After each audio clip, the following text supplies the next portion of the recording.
교재에 있는 19쪽의 교재 사례를 제가 조금 바꿨습니다. 바꾼 이유는 우리가 이제 조금 아까 공부한 일반적인 퇴직급여 충당부채 우리 교재 쪽수로다가는 11쪽 사례 그거하고 연결시키려고요.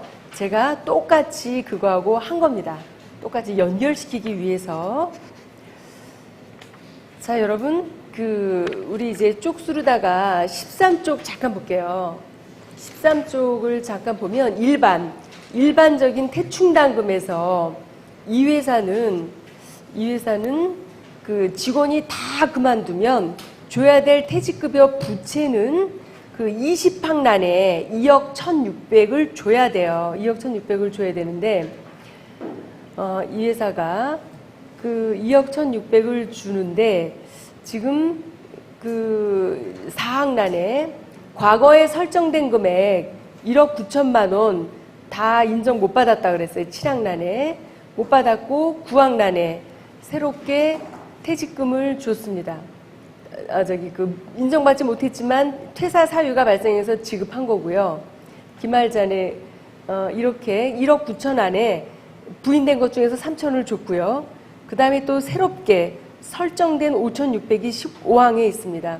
그래서 여러분들이요, 그 1억 9천에다가 5,600은 더하고 3천만 원은 빼면 2억 1,600입니다. 빼면 연결을 제가 지금 짓고 있는 겁니다. 자, 이제 우리는 20쪽에서 이제 쪽수 교재 20쪽에서요.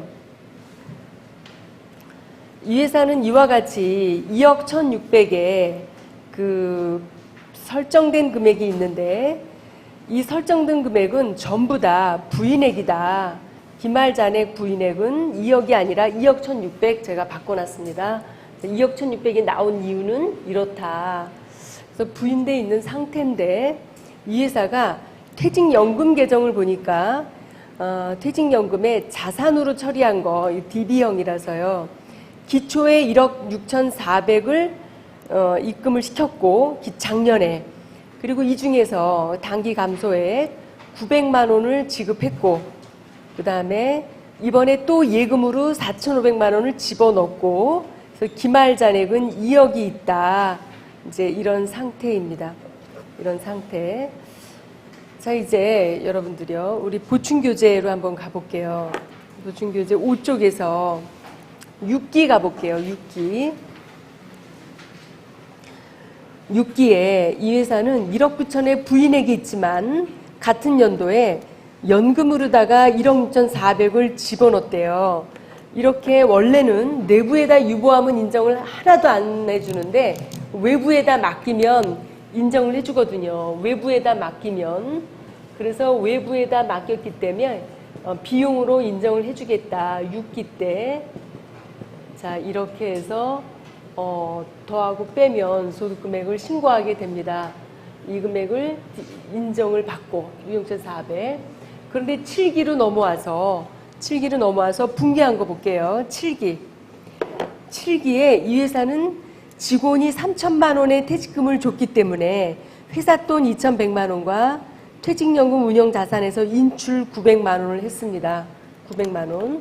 그것만 갖고 세무조정을 하면 지금 인정받지 못한 것 중에서 자, 이렇게 여기다 할게요. 그럴 필요 없구나. 자, 여기 인정받지 못했는데 요 중에서 3천만 원을 줬고 3천만 원을 줬어요. 자, 3천만 원을 줬어요. 3천만 원을 줬고 그 다음에 여기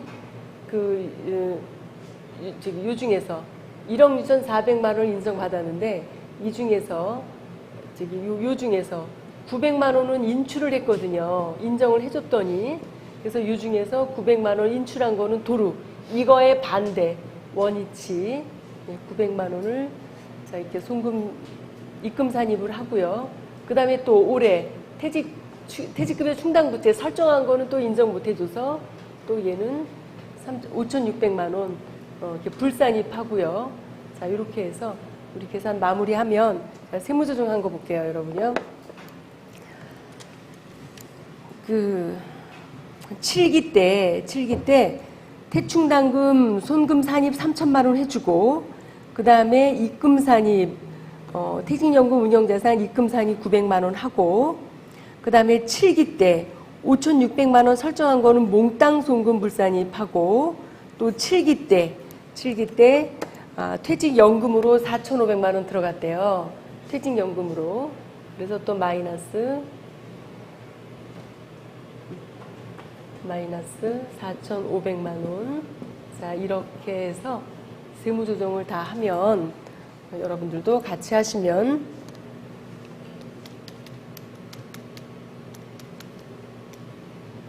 여기 신고가 5억 2,600 들어가는 거고요. 이때는 신고가 당기순이익 3억 원은 제가 임의적으로 설정한 거고요. 써놓은 거고. 자,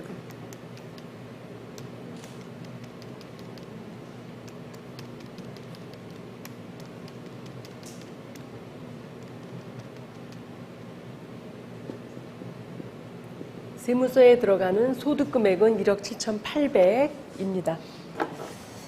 이제 정리해 놓은 거 우쪽 하단에서 다시 한번 보면 여러분요. 6기 때 그 입금 산입 쪽과 송금 산입 쪽 이렇게 칸을 나누는 거예요. 입금 산입과 송금 산입은 소득을 올리는 거 플러스, 송금 산입과 입금 불산입은 소득을 떨어뜨리는 쪽 마이너스입니다. 그래서 6기 때 거를 보면 우리는 1억 9천은 인정 안 하고 1억 6,400은 비용으로 인정하고 그 다음에 또 7기 때 가서 보면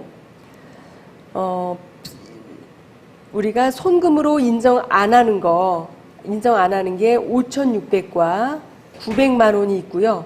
그래서 6,500만 원의 소득을 올리는 효과, 그 다음에 또 그 3천만 원 퇴직금 중과하고 4,500만 원 연금 든 거 비용으로 인정하는 효과 7,500만 원이 있습니다. 그래서 여러분 우리 그 쪽수로다가 교재로다가 22쪽 가보세요. 22쪽.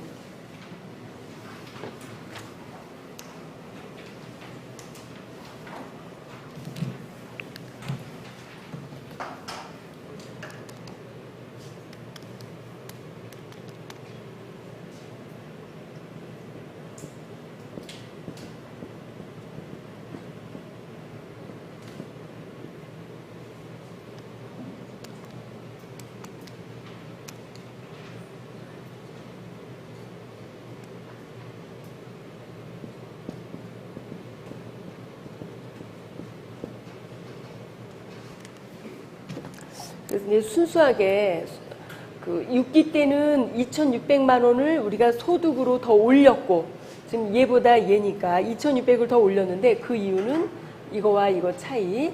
그 다음에 7기 때는 우리가 신고는 3억이지만 우리가 지금 여기 세무조정이 일어나서 1억 7,800으로 신고가 들어가요. 맞는 거죠? 잠깐요. 다시 한번.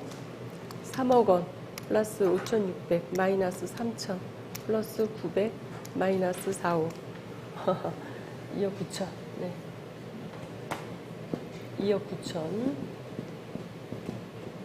자, 사유는 이거예요.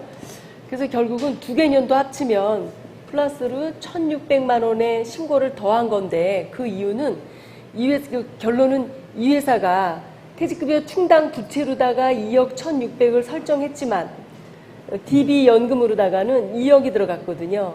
따라서 1,600만 원만 인정 못 받는 이제 그런 결론입니다, 여러분. 결론은. 자, 그거를 이제 여러분들하고 같이 하려고 같이 했었습니다.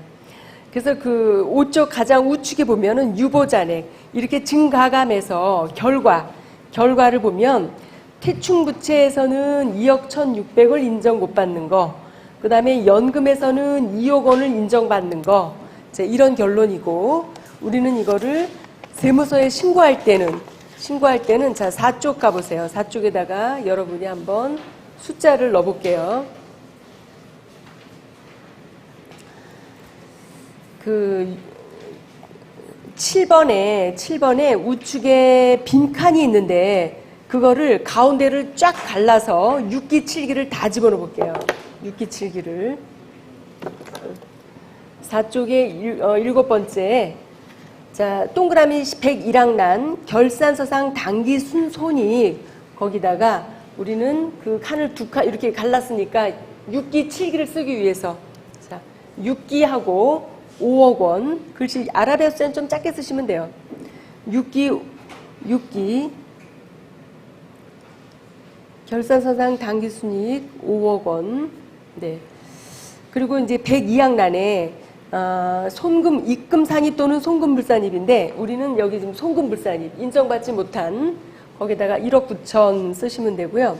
103항란에다가 이제 이번에는 DB형으로다가 손금 산입된 거 1억 6,400 얘가 들어가고 104항 차가감 소득에는 5억 2,600이 들어가요. 5억 2,600이 이제 세무서에 신고하는 소득입니다. 자, 이렇게 해놓고 또 그 우측에다가는 7기 또 비집고 써볼게요. 7기에 당기순이익은 제가 3억에서 출발하는 거로 했습니다. 3억 원. 102항란 입금산입 또는 송금불산입란에 입금상입 또는 송금불산입란에 자 여기 5,600만 원.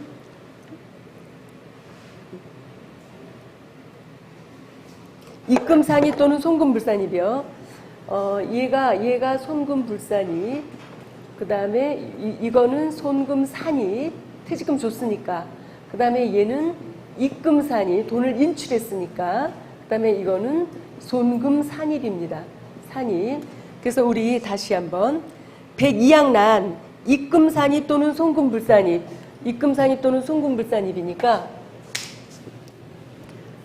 자, 송금불산입에 해당하는 이거, 그 다음에 입금산입에 해당하는 요 900만 원, 요것만 따로 떼내면 입금산입, 송금불산입 요거 두 개 떠내면 얼마요? 저기 6,500. 네. 6,500 쓰시고 그 다음에 103항란 송금산입 또는 입금불산입. 그래서 송금산입 요 3,000만 원하고 얘 4,500만 원은 우리가 지금 송금산입하는 거예요. 자, 송금산 요 두 개 더하면 7,500만 원 기록을 하면 7,500만 원 기록을 하면 금액은 그 2억 9천입니다. 더하기 빼기 하면. 그래서 여러분하고 같이 퇴직급여 충당부채하고 연금하고 연결을 해서 세무조정까지 했습니다. 세무조정까지. 자, 4쪽 하단에 보면 4쪽 하단에 보충교재입니다. 보충교재에 제가 그 소득처분의 종류라고 했는데 그 소득처분의 종류 우리는 그 유보라는 소득처분이 있는데 이렇게 세무조정을 하면 이 세무조정을 하면 반드시 소득처분을 해야 되는데 그 중에 유보라는 소득처분은 밖으로 빠져나가지 않고 회사 안에 남아있을 때 우리는 유보라고 합니다. 그래서 우리 태충당금이랑 얘네들은 전부 다 소득처분이 유보예요. 유보인데 우리는 보통 소득을 올리는 유보를 플러스 유보, 소득을 떨어뜨리는 유보를 마이너스 유보라고 표현을 합니다. 자, 그래서 이제 소득처분 여러 가지 중에 유보는 회사에 남아있는 거를 말하고요. 지금 오늘 우리가 공부하는 것 중에 소득처분은 이거밖에 안 나와서 다른 사항은 여러분들이 이제 한번 필요할 때 읽어보기로 하고요. 자, 우리 교재 22쪽을 제가 조금 수정합니다. 좀 수정할게요. 동그라미 1항 퇴직급여 추계액의 2억 3,600을 2억 1,600 다 앞에 거하고 연결을 하기 위해서 제가 다음번에 교재 만들 때는 다 수정하겠습니다. 동그라미 2항에 장부상 기말잔액도 2억 1,600 동그라미 4항에 당기말 부인 누계액도 2억 1,600 차감액은 제로고요. 그 6항란에 우리는 인정받지 못한 게 2억 1,600이라 연금으로 들면 인정받을 수 있는 범위가 6항입니다. 그 2억 1,600을 쓰시면 됩니다. 2억 1,600을 연금 들면 다 인정해 줄게. 그 범위가 2억 1,600이고요. 저기 그 19항란에 맨 끝에 이 회사가 작년에 1억 6,400을 예금을 들었고요. 20항란에 이번에 해약했고 900만 원, 21항란에 새롭게 예금한 거로 돼 있고 22항란에 그래서 2억이 남아있는데 13항은 2억 그대로 옮겨오는 거고요. 14항은 아래 있는 19항하고 일치하는 거예요. 작년에 인정받은 연금. 그리고 이 중에서 16항 인출을 했대요. 해약을 했대요. 해약을 하면 얘는 이제 입금 산입입니다. 17항란에 이미 송금 산입한 부담금 이제 1억 5,500으로 900만 원 빼고, 그래서 2억 중에서 1억 5천 빼고 나면 4,500만 원을 비용 인정 받을 수 있다는 의미고요. 그 다음에 그 7항란 작년에 송금 산입한 것 중에서 돈 찾아온 거 빼고 송금 산입한 금액은 1억 5,500인데 그 8항란에 연금을 추가적으로 들면 얼마 인정받을 수 있는가 이 부분인데 우리는 6항란이 전체 연금 범위 한도고요. 이미 송금 산입받은 금액이 1억 5,500이라서 그 차액은 6,100만 원입니다. 4,500이 아니라 6,100으로 수정하시면 되고요. 그런데 우리는 9항란에 그 4,500만 원만 예금을 냈기 때문에 4,500만 원만 예금했기 때문에 6,100만 원 범위 내에서 4,500만 원만 입금했기 때문에 12항란에 4,500만 원만 세무 조정이 일어난다. 이제 그런 뜻입니다.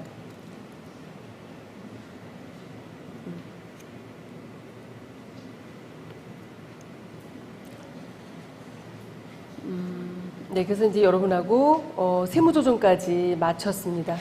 자, 이제 또 부족한 건 또 계속 한번 검토하기로 하고요. 23쪽으로 갑니다. 23쪽. 이번에는 확정 기여형입니다. DC형. DC형은 12분의 1씩 불입하면 그냥 끝나는 거예요. 그래서 분계도 차변의 퇴직급여, 대변의 현금 이렇게 분계하고 끝나고요. 세무조정이라는 게 없어요. 기여형은 단 거기 참고에 임원건 달라요. 임원건은 다르다. 임원은 다르다. 자, 24쪽에 법조문으로 볼게요. 거기 반가로 4번에 임원에 대한 확정 기여형 퇴직연금, 이거 여러분들이 읽으셔야 돼요. 한번 읽어보세요.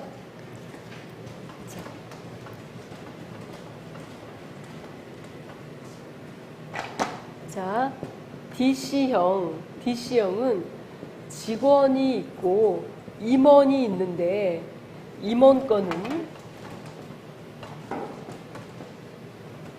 직원권은 어쨌든 연급여의 10분의 1을 불입을 해주면 여기에 대해서 불입한 원금을 제가 5천만 원이라고 가정하고 여기에 플러스 운영소득이 운영을 잘해서 1,000만 원이나 남았다.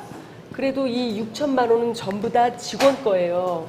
운영을 잘해도 직원 거, 못해도 직원 책임이에요. 그런데 임원은 달라요. 임원은 똑같은 상황에서 12분의 1 이상을 불입을 해서 5천만 원이고 그 다음에 운영소득이 똑같이 이렇게 나서 이렇게 났다면 이거는 본인 게 아니에요. 본인 게 아니라 실제로 이분이 퇴사를 했어요. 이분이 퇴사를 해서 검토를 했더니 이분은 그 규정대로 5,800만만 줘야 된다. 그러면 200만 원은 회사로 입금시켜야 되거나 이거를 본인이 갖는다면 이거는 상여처분이에요. 그러니까 직원 거는 괜찮은데 임원은 정산 개념이에요. 정산. 그래서 여러분 우리 법조문에 44조 법인세법 시행령 44조의 이 3항에서 거기 이제 맨 끝에 줄 바로 보면 그 초과 금액은 퇴직일이 속하는 연도에 입금에 산입하든가 아니면 반납해야 된다. 이제 그런 의미예요. 임원 거는 정산한다. 자, 임원 거는 내게 아니다. 26쪽입니다. 자, 그리고 임원은 누구를 임원이라고 하는가? 거기 손가락 끼고 38쪽 가보세요. 손가락 끼고 38쪽에 임원과 사용인의 구분. 임원은 동그라미 중간에 양가로 2번에 1, 2, 3, 4와 같이 불려지는 사람이에요. 법인의 회장, 부사장, 이사장, 대표이사, 전무이사, 그 다음에 한 명에서 합자회사, 유한회사의 사원, 그 다음에 감사, 이런 직에 종사하는 사람. 그 다음에 여러분, 그 여백에다가 세법이라고 땡땡, 물론 이제 법인세법이에요. 법인세법은 실질과세예요. 형식과세가 아니라. 그 다음에 상법 땡땡, 그 등기상 임원만 임원이라고 한다. 상법은 등기부등본에 있는 사람만 임원이라 그러고, 법인세법은 이렇게 불리어지는 사람을 임원이라 그래요. 달라요.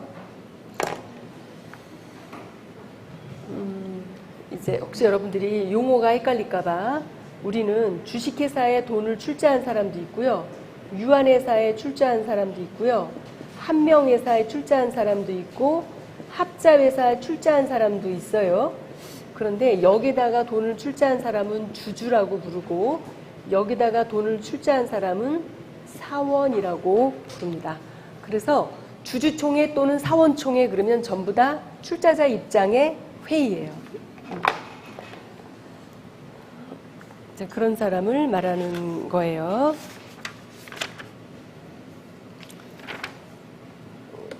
이렇게 불리어지는 사람, 법인세법, 우린 지금 법인세법 공부해요. 법인세법에서는 저렇게 불리어지는 사람은 등기상에 올라있든 안 올라있든 임원에 대한 규정을 적용받고, 임원에 대한 퇴직금은 별도로 정한다. 26쪽에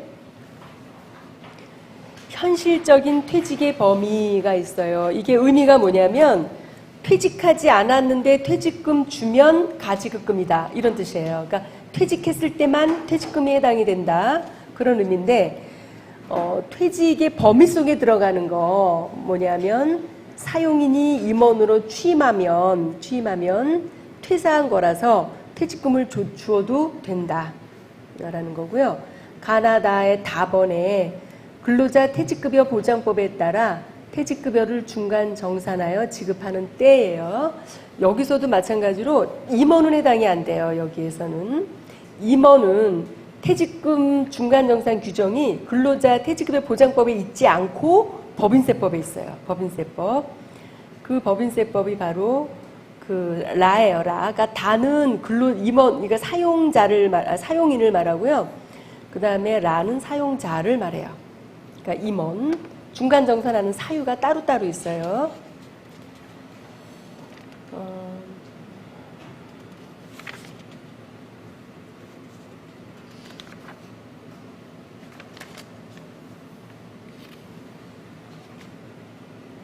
그 다음에 28쪽에서 거기 28쪽에 하단에 보면 네모점 IRP 특징이 나오는데요. IRP 개인형 퇴직연금 특징, 우리 그 보충교재 이쪽 가보세요. 보충교재 이쪽에 가면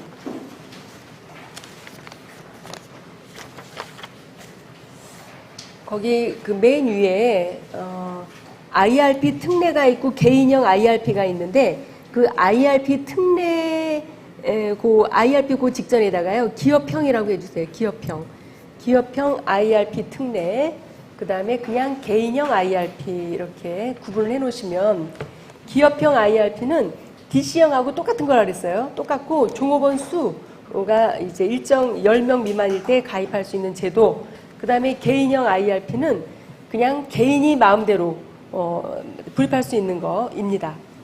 자, 28쪽에 이제 회사를 그만두면 그 DC가 됐던 DB형이 됐던 얘네들은 전부 다 퇴사를 하면 퇴직금은 전부 다 그 개인형 IRP로 갑니다. 개인형 IRP로 가서 이 중에서 그냥 일시로 받을래, 아니면 연금으로 받을래, 뭐 이렇게 이제 결정을 해야 되는 거예요. 이거 기업형 IRP 똑같이 퇴사를 하면 이제 개인형으로 다 돌아간다. 이제 그런 의미입니다. 그 다음에 여기 개인형 IRP에는 근로자만이 아니라 여기 사망해서 자영업자도 만들어진 같이 들어갈 수 있는 제도다.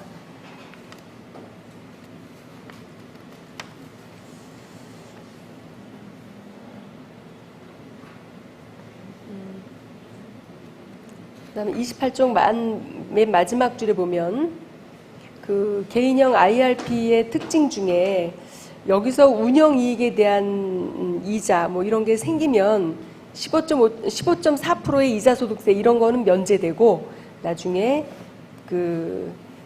퇴직 소득세가 부과되기 때문에 여기서 연금으로 받으면 이제 세금이 싸진다. 여러분들 여기서 3에서 5%라고 하는 이유는 밑에 여백에다가 써주세요. 60대 땡땡 연금 소득세 5%, 70대 땡땡 연금으로 받으면 4%, 80대부터 받으면 연금 소득세 3%를 징수해요.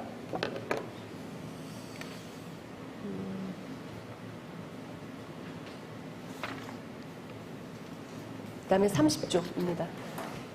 30쪽에서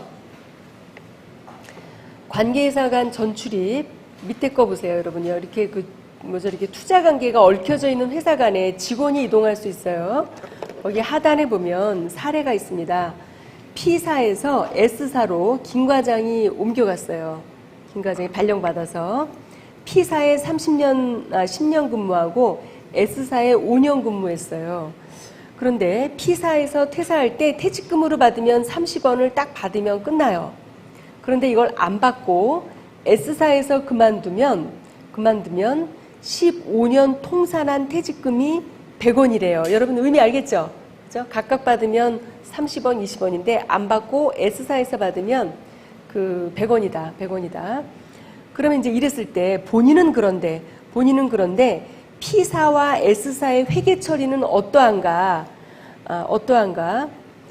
만약에 이분을 이제 퇴직금을 줘버렸다면 S사는 20원만 줘야 되는데 만약에 퇴직금을 안 받고 S사에서 그만둔다면 비율적으로 그 밑에 박스 케이스 1, 케이스 2, 케이스 2에서도 두 번째 거 거기 보면 그 비율적으로 P사에서 60원, 그 다음에 S사에서 40원 이렇게 받아야 된다. 이제 그렇게 회계 처리를 해야 된다. 그런 의미고요. 그 다음에 이제 돈을 받아버렸으면 이제 끝나는 거고요. 그 다음에 케이스 2에서 첫 번째 거 만약에 P사가 S사에다가 퇴직금을 다 줘버렸다. 그냥 본인한테 준 게 아니라 회사한테 넘겼다. 회사한테 넘기면 P사는 30원 회계 처리로 끝나는 거고요. 그 다음에 이제 S사가 100원에 대한 회계 처리를 다 해야 된다. 이제 그런 의미입니다. 그래서 이제 여러분들은 직원 입장도 되고 회사 입장도 되니까 만약에 이런 경우라면 어떤 게 제일 좋은 거예요? P사 입장에선 주고 끝나는 거 아니면 안 주는 거? 줘야지, 그죠? 응? 안 주면 나중에 부담액이 커지죠. 그죠? 그러니까 회사 입장이에요. 근로자 입장은 뭐 똑같고요.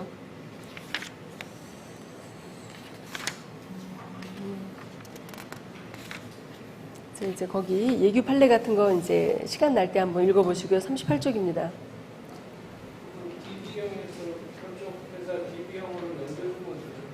네. 넘겨주면 되죠. 그러니까 이제 DB형은 특히나 이 사람이 퇴사할 때 얼마 줘야 되는 건 그때 가서 계산하잖아요. DB형의 예금이 얼마가 되든지 간에. 그죠? 그러니까 거기서 퇴직금 계산되는 것만큼 찾든 아니 회사 돈이든 넘겨주면 되는 거죠. 자, 38쪽에 이제 임원과 사용인의 구분 우리가 이제 봤고요. 세법은 실질과사라 그랬어요. 그렇게 불리어지는 사람이라 그랬어요. 이제 상법은 등기상이고 그랬을 때 세법은 양가로 3번에 인건비에 대해서 반가로 4번에 가보세요.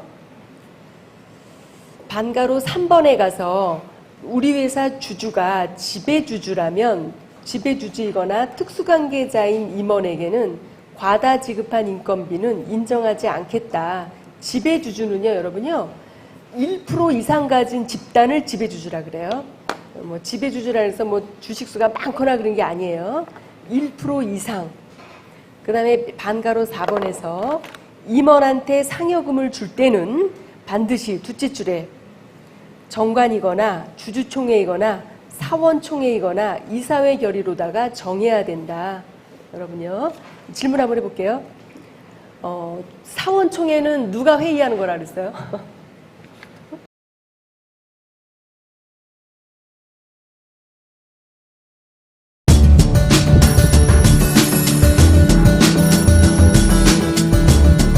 보이지는 않지만 푸르게 흐릅니다. 디지털 경영 환경으로 기업의 경쟁력을 키워주고 기업의 성공에 힘이 되어주는 기술이 있습니다.